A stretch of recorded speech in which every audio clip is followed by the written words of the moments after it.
তো বন্ধুরা, আজকে 31শে মার্চ মোহনবাগান আবার 18 দিন পর ম্যাচ খেলতে হবে। আমাদের আজকে প্রতিপক্ষ চেন্নাই। তা এখন টিম সিলেকশন হয়ে গেছে, একটু পরেই আজকে কিন্তু দর্শক সমাগম প্রচুর হবে। তা এখন প্লেয়ারদের আসার জন্য প্রস্তুতি চলছে, জাতীয় সঙ্গীত এবার হবে, প্লেয়াররা নামছে।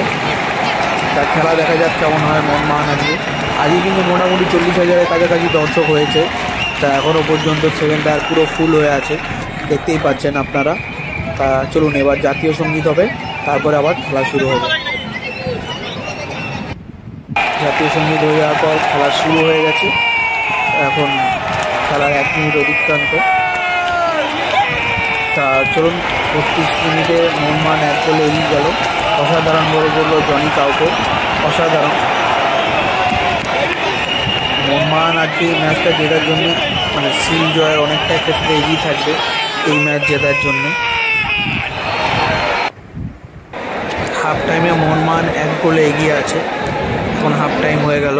মোহনবাগান একটা সুযোগ কিন্তু অসাধারণ সেভ করলো দেবজিৎ মজুমদার, আগে মোহনবাগানে খেলে গেছে, অসাধারণ।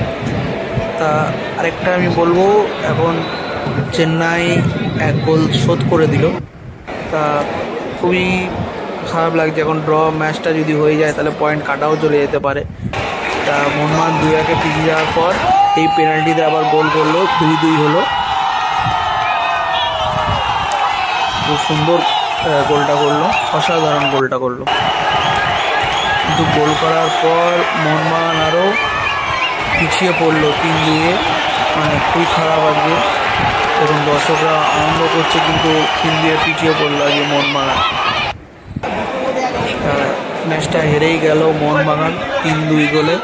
সত্যি আজকে খুব মন খারাপ লাগছে মোহনবাগানের। নেক্সট টাইম আবার ভালোভাবে